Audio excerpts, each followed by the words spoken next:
Welcome, everybody. Tony Saraceno. This is the Tony Saraceno Baseball Show. I am in New York today, at my house in New York. It's in New Paltz, New York, by the way. And I didn't get to watch the Met game last night, but I did hear about it. I did go through the play-by-play. I did watch the game cast, and I did listen to some of it on the radio. Believe it or not, I was able to get that on the flight over. So I did get a good feel for the game last night. It went kind of like what I think during the streak, a lot of the Met games have gone, which are basically, short starter stint, bullpen coming in, getting in and out of trouble, and then the Mets, led by their young guys, Carson Bench and AJ Ewing, finding a way to get another win. So, an amazing 10 spot late in the game yesterday. Can you imagine that? I mean, I was at the Tampa Bay Rays game the other day, and they also put up a 10 spot. Sorry about that, guys. I should not be going off here. But it was something. I hate commercials, by the way, and it's kind of interesting why this, I don't know why that happens. Sorry about that, guys. I was trying to bring up the box score, which I'm no longer going to use ESPN to bring up box scores because every time I go back and forth to the page, they decide to run a commercial, and it's kind of annoying. And this is the world we live in these days. So the Mets put up a 10 spot. They really, really, really kept it together again, getting in and out of trouble. I don't need to go through the rehab the game. Vientos had a rough night, but I like the way the kids came on in extra innings and found a way to get it done. Soto was Soto. Beatty, again, good game. Big hit. I am going to say this, though, and I've been saying this for quite some time. And what I'm saying is, and again, I'm not trying to rain on anybody's parade here for the Mets because I'm glad that the Mets are climbing back into this and making their way back to 500. To be 10 games under 500 was just, you just can't have it. So to get to 5 games all of a sudden, and we got 3 more here in Washington, I'm very happy for the Mets. But I'm going to continue to say what I've been saying, and we saw this happen last year. The starting pitching is going 4 innings. Christian Scott went 4 innings yesterday. The Mets went through the entire frontline bullpen. You just can't. Successful teams do not operate this way. It will, we used to say it's a Pyrrhic victory, all right? And it's going to come back and hurt the Mets if they do not get starting pitching going into the 7th inning. They're not going to survive long term. This baseball season is so long. It's not going to happen. And they went through the usual culprits. Yesterday, Brazoban got the win. Raley didn't pitch too well, but he came in the game. Weaver was there. They had they got some good. I don't think that Myers outing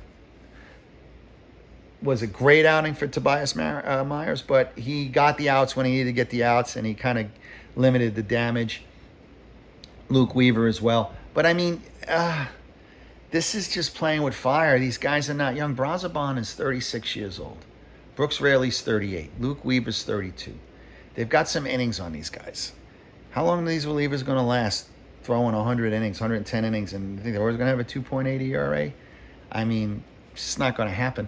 So I don't like the MO right now for how the Mets are winning these games, but they're winning, and that goes a long way. It's better than losing the game. So I like what I'm seeing there. Bichette hit a home run yesterday. We'll talk a little bit about Bichette. Excuse me. Bichette is here for his offense.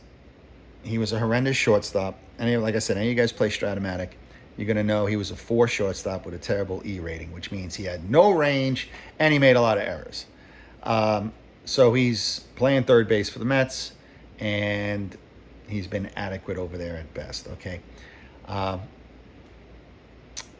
Got picked off last night. Not really hitting for any power right now. I know he hit a home run yesterday, but I mean, just to give you, this guy's a doubles and home runs machine, and he's got close to 200 at bats this year. He's got 6 doubles and 3 homers. He's working to a tune of a 570 OPS right now. That's how bad offensively he's been, and he cannot stay. Even a 1 for 4 with a home run or a 1 for 5 with a home run. Now, he ended up having a couple hits yesterday, but on base percentage is 273 right now. So how long is he going to stay in the 2-hole? You're going to leave him? I mean, I don't know where else you're going to bat him, but how long before A.J. Ewing gets into the 2-hole, which I thought he should be there immediately. I think his at-bats are just too good for him not to be in the 2-hole. So I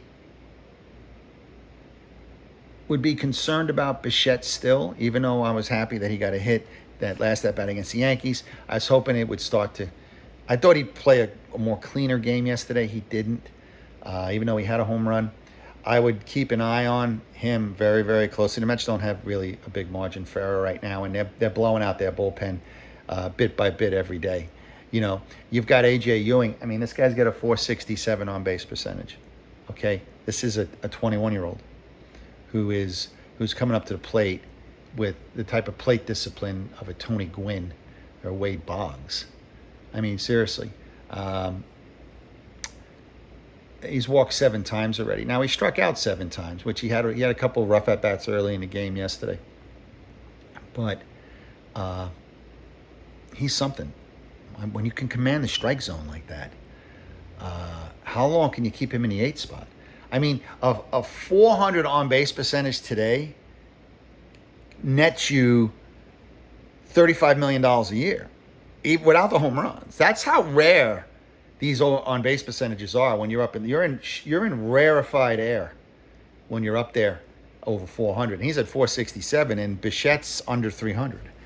I can wait another couple of weeks before you want to get him out of there. Maybe you get into June. You give Bichette till June. But think about this. If Benj finds himself, and if Benj even has a 340, 350 on-base percentage, and you got someone like A.J. Ewing with a 400, Juan Soto is going to have 130 RBIs at some point. I mean, that's what's going to happen. I mean, right now he's averaging less than a half, he gets about a RBI every 2 games. That's not enough. He hasn't hit great with men in scoring position, but it's just not enough. I also think there just hasn't been a ton of guys on base for him to begin with, which is Benj is operating at a low OBA right now, and so is Bichette. So, and Lindor traditionally has been an average on base guy. So you get someone like Ewing up here, and you see what he's doing, getting on base at the rate he's getting on base and making a pitcher work like the way he's making a pitcher work. I don't see how you can keep batting him 8th. I don't care. He's a rookie, whatever. It doesn't mean anything. His at-bats don't look like a rookie. So that's the first thing with Bichette. Vientos had a bad game last night, but I'm willing to sit tight on Vientos right now. Mets don't really have a choice. I don't see where else they could go, and I need someone to play first base right now. I mean, you maybe you get a choice when Polanco comes back, but Polanco was a horror show. If I have a choice between Vientos and Polanco at first base, I'll take Vientos. I'd rather live and die with Vientos as a 26-year-old and taking what we get with him than paying for Polanco, which we did. And we paid a lot of money for him, $17 million. And I'm, rarely healthy. And for 1 year on the back of the baseball card? To me, Vientos 2 years ago was a better player than Polanco.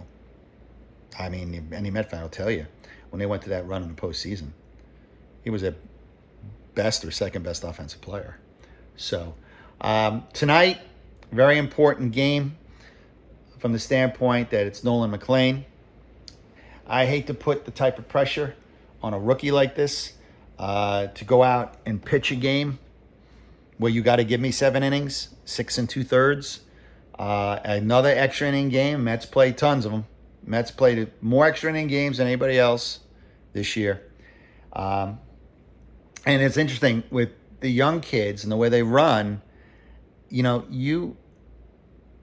I'm shocked with the way baseball teams sometimes set themselves up. You think that somebody, I used to say this all the time, in spring training, with the new rule with a man on second base, you think teams would practice bunting and playing small ball.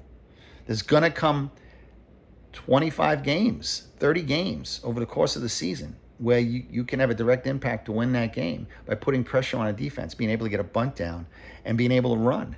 And the Mets got 2 kids now that put a tremendous amount of pressure on the defense, and you're going to see it. We forget that it's a pain in the neck to pitch when a guy can steal a base, and it's a pain in the neck to pitch when a guy can steal and another guy can bunt. And this is how mistakes happen. And you see in late innings that if you've got these characteristics, you can win the game. And I see very few big league teams actually practicing this, which, again, is just shocking to me.